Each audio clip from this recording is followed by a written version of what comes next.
अस्सलाम वालेकुम। नए वील आपके साथ मैं हूँ फिजिकल क्लास रहा। आज एक इम्पॉर्टेंट इशू पे बात करना चाह रहे हैं। सीएसएस का रिज़ल्ट आ चुका है और सीएसएस का जो रिज़ल्ट आया है वो 1.9 है, उसकी परसेंटेज जो है।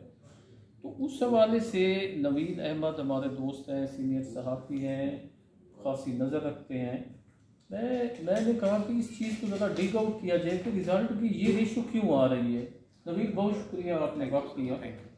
अब मैं ये जानना चाह रहा हूँ, मेरे लिए ये खबर जब मैंने देखी है या सुनी है या पढ़ी है तो बड़ा सरप्राइजिंग था कि यार 1.9 इतने लोग अप्लाई हो करते हैं, वजह क्या है?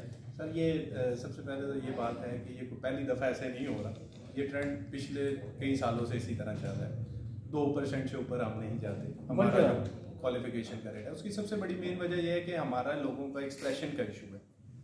इंग्लिश एक्सप्रेशन का इशू एक तो ये है कि हमारी अगर कॉलोनियल लेगेसी देखें तो सबसे पहले तो ये है कि हमारे लोग जो अच्छे हैं इन्होंने इंग्लिश को उस तरीके से सीखा नहीं ब्रिटिश रूल के दौरान जिस तरह इंडियंस ने सीखा। इंडियंस जिस तरह अंग्रेज़ों के करीब हुए और हम जिस तरह उनसे दूर होते रहे, उसके पीछे एक पूरी हिस्ट्री है।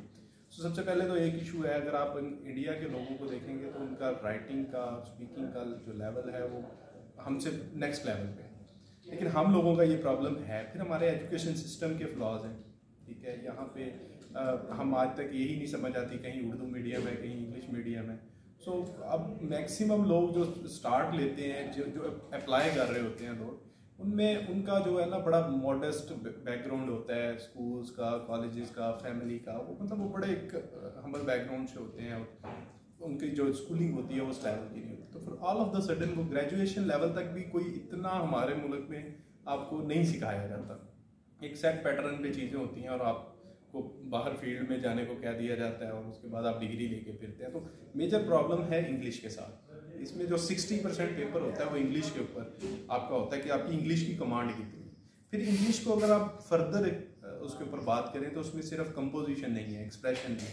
एक्सप्रेशन आपका उस टाइम तक बिल्ड नहीं होता जब तक आपके अंदर कंप्रीहेंशन का फैक्टर नहीं होता। कंप्रीहेंशन इसलिए ज़रूरी है कि जो आप टेक्स्ट पढ़ रहे हैं या कोई चीज़ आप देख रहे हैं, आपको जब तक उसकी समझ नहीं आएगी आप उसको अच्छे तरीके से एक्सप्लेन नहीं कर सकते। तो हम लोग क्या करते हैं, एकेडमीज़ हैं, कोचिंग है, यहाँ से सुन लिया, वहाँ से सुन लिया, मतलब वो डायरेक्शन ना सेट होती है। और वो जब वो इतना बड़े सिलेबस में जाता है ना बच्चा, तो वो मतलब बिल्कुल उसको कोई समझ नहीं आती कि वो किस चीज़ को उठाए, किस चीज़ को वो मतलब फजूल चीज़ें भी वो बहुत ज़्यादा मतलब पढ़ रहा होता है, उसमें से गुजर रहा होता है।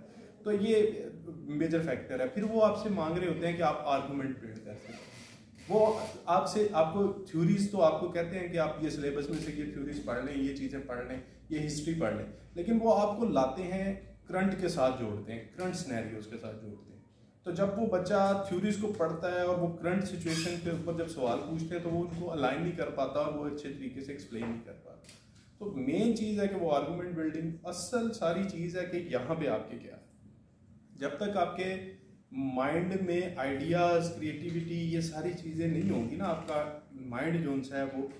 सो फर्स्ट ऑफ ऑल जो इसमें करना चाहिए, रादर दैन कि आप सीधा डायरेक्ट स्टॉप पे पहुंचने की कोशिश करें, आपको पहले अपने आप पे बहुत इन्वेस्टमेंट करने की ज़रूरत है। आपको आप इंसान सबसे बेहतर होता है अपने आप को जज करने के लिए ना, उसको पता होता है कि मेरी क्या वीकनेसेस हैं, क्या स्ट्रेंथ। तो उन चीज़ों को वो देखे तो ये चीज़ें आपकी गुफ्तगू से मुझे ये लगा है कि लैंग्वेज इशू है। तो लैंग्वेज तो एक बहुत बड़ा बैरियर है, वही मेजर इशू नहीं। अच्छा, जो कंपटीशन करवाया जा रहा है एग्ज़ाम में, जो वो लाया जा रहा है, अब वो एक बंदा क्वेटा के टाट वाले स्कूल से पढ़ा हुआ है, दूसरा गुजरावाला के उससे पढ़ा हुआ है, तीसरा गवर्नमेंट कॉलेज लाहौर से है। तो ऐसे ही है ना, मैं गलत तो नहीं कर रहा। जब ये इतना बड़ा डिफरेंस है तो क्या ये हुकूमत की सतह पे, स्टेट की सतह पे इस चीज़ को नहीं एनालाइज किया जा रहा कि हम मतलब टाट वाले को गवर्नमेंट कॉलेज वाले के साथ बिठा रहे हैं, पंजाब यूनिवर्सिटी वाले को हम किसी प्राइवेट यूनिवर्सिटी वाले स्टूडेंट के साथ। तो अब इसमें ये चीज़ है कि इसलिए पॉइंट बहुत ज़्यादा जगह पे डिबेट इस पर होती रही, डिफरेंट सजेशन देते गए हैं, बहुत सी चीज़ें इस पर। लेकिन आप देखें कि आपने किस चीज़ के लिए कम्पीट कर रहे हैं। आप वो भी चाहते हैं कि अगर वो मुल्क के ब्यूरोक्रेटिक लेवल के ऊपर लोग आएँ तो वो मतलब अच्छे लोग लेकर आए जिन्होंने आगे आप अपने मुल्क को रिप्रेजेंट कर रहे थे। तो मेरे ख्याल से चाहे कोई टाट से पढ़ा है या कहीं से भी पढ़ा है, लेकिन उसके पास इनफ टाइम होता है कि वो अपने ऊपर इन्वेस्टमेंट करे, अपने आप को टाइम ये आप जाती कर लें।